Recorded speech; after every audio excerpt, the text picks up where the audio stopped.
ಎಲ್ಲರಿಗೂ ನಮಸ್ಕಾರ. ಇವತ್ತು ನಮ್ಮ ಶೇಷಾದ್ರಿಪುರಂ ಫಸ್ಟ್ ಗ್ರೇಡ್ ಕಾಲೇಜು ಹುಡುಗರು NSS ಹುಡುಗರು ನಮ್ಮ ಗ್ರಾಮ ಅರವನಹಳ್ಳಿ ಗ್ರಾಮಕ್ಕೆ ಬಂದುಬಿಟ್ಟು ತುಂಬ ಪುರಾತನವಾದಂಥ ಒಂದು ಕಲ್ಯಾಣಿ ತುಂಬ ದುರಸ್ತಿಯಾಗಿತ್ತು. ಯಾರೂ ಕೂಡ ಓಡಾಡೋಕ್ಕಾಗದಿರೋವಂಥ ಪರಿಸ್ಥಿತಿಯಲ್ಲಿತ್ತು. ಇವತ್ತು ಬಂದು ಪಾಪ ನೀಟಾಗಿ ಬೆಳಗ್ಗೆ 6 ಗಂಟೆಯಿಂದ ತುಂಬ ಚೆನ್ನಾಗಿ ಕ್ಲೀನ್ ಮಾಡಿ ಒಗ್ಗಟ್ಟಾಗಿ ಹುಡುಗರೆಲ್ಲ ಕೆಲಸ ಮಾಡಿ ಕಲ್ಯಾಣಿ ಕ್ಲೀನ್ ಮಾಡಿಕೊಟ್ಟಿದ್ದಾರೆ. ಇವಾಗ ಯಾರು ಬೇಕಾದ್ರೂ ಈ ಕಲ್ಯಾಣಿಗೆ ಬರ್ಬೋದು, ನೋಡ್ಬೋದು, ಈ ನೀರನ್ನು ಬಳಸ್ಬೋದು. ಬಳಸೋ ಥರ ಮಾಡಿದ್ದಾರೆ. ಅರವನಹಳ್ಳಿ ಗ್ರಾಮಸ್ಥರ ಪರವಾಗಿ ನಮ್ಮ ಶೇಷಾದ್ರಿಪುರಂ NSS ಘಟಕಕ್ಕೆ ಹೃತ್ಪೂರ್ವಕ ಅಭಿನಂದನೆಗಳು. ಪರಿಸರ ಸಂರಕ್ಷಣೆಯ ಒಂದು ಕಾರ್ಯದಲ್ಲಿ ಜಲಮೂಲಗಳ ರಕ್ಷಣೆ ಅತ್ಯಂತ ಅವಶ್ಯಕವಾಗಿದೆ.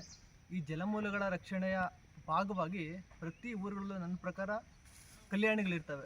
ಮುಂಚೆ ಪ್ರಾಚೀನ ಕಾಲದಲ್ಲಿ ನಮ್ಮ ಪೂರ್ವಜರು ಕಲ್ಯಾಣಿಗಳನ್ನು ನಿರ್ಮಿಸಿ ಅವುಗಳನ್ನು ಕುಡಿಲಿಕ್ಕೆ ಮತ್ತಿತರ ಗೃಹೋಪಯೋಗಿ ಕೃತಿಗಳಿಗೆ ಬಳಸ್ಕೊಳ್ಳಿ ಅನ್ನೋ ಉದ್ದೇಶದಿಂದ ಆಗ ನಿರ್ಮಿಸಿದರು. ಆದರೆ ಇತ್ತೀಚೆಗೆ ಅವುಗಳ ನಿರ್ವಹಣೆಯ ಕೊರತೆಯಿಂದಾಗಿ ಅವುಗಳು ಪಾಳು ಬಿದ್ದಿರ್ತವೆ. ಇಂತಹ ಒಂದು ಪಾಳು ಬಿದ್ದ ಕಲ್ಯಾಣಿ ನಮ್ಮೂರಲ್ಲಿದೆ, ಅರವನಹಳ್ಳಿಯಲ್ಲಿ ಇದೆ ಅನ್ನೋದೇ ನಮ್ಮೆಲ್ಲರ ಒಂದು ಹೆಮ್ಮೆ. ಆದರೆ ಈ ಪಾಳು ಬಿದ್ದಿರ್ತಕ್ಕಂಥ ಈ ಕಲ್ಯಾಣಿಯನ್ನು ಈಗ ಇಷ್ಟು ಸುಂದರವಾಗಿ ಅದನ್ನು ನವೀಕರಣ ಮಾಡಿದಂತಹ ಶೇಷಾದ್ರಿಪುರಂ ಕಾಲೇಜಿನ ಶೇಷಾದ್ರಿಪುರಂ ಪ್ರಥಮ ದರ್ಜೆ ಕಾಲೇಜಿನ NSS ಘಟಕದ ಎಲ್ಲ ಪ್ರಾಂಶುಪಾಲರು, ಯೋಜನಾಧಿಕಾರಿಗಳು ಹಾಗೂ ಸಹಾಯಕ ಪ್ರಾಧ್ಯಾಪಕರು ಹಾಗೂ ಪ್ರೀತಿಯ NSS ವಿದ್ಯಾರ್ಥಿಗಳಿಗೆ ನಮ್ಮ ಸಮಸ್ತ ಅರವನಹಳ್ಳಿಯ ಗ್ರಾಮಸ್ಥರ ಪರವಾಗಿ ಹೃದಯಪೂರ್ವಕವಾದ ಧನ್ಯವಾದಗಳನ್ನು ಅರ್ಪಿಸ್ತೇನೆ. ಇದು ಒಂದು ತುಂಬ ಸಾರ್ಥಕವಾದ ಕೆಲಸ ಹಾಗೂ ಜನೋಪಯೋಗಿ ಕೆಲಸ. ಇಂತಹ ಕೆಲಸಗಳನ್ನು ಇನ್ನೂ ನಿಮ್ಮ NSS ಘಟಕ ಮುಂದುವರಿಸಲಿ.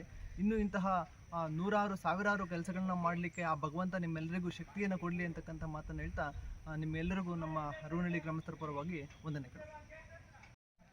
ನಾವು Seshadripuram first grade college Yelahanka ಸ್ವಯಂ ಸೇವಕರು ಮತ್ತು ನಮ್ಮ NSS ಅಧಿಕಾರಿಯಾದ ನವೀನ್ ಕುಮಾರ್ ಸರ್ರು ಎಲ್ಲ ಸೇರಿಕೊಂಡು ಈ ಅರವನಹಳ್ಳಿಯಲ್ಲಿ ತುಂಬ ವರ್ಷಗಳಿಂದ ಪಾಳು ಬಿದ್ದಿದ್ದಂಥ ಕಲ್ಯಾಣಿನ ಇವತ್ತು ಒಂದು ಜೀರ್ಣೋದ್ಧಾರ ಮಾಡೋ ಕೆಲಸದಲ್ಲಿ ಯಶಸ್ವಿಯಾಗಿದ್ದೀವಿ ಅಂತ ಹೇಳೋದಕ್ಕೆ ತುಂಬ ಇಷ್ಟಪಡ್ತೀನಿ.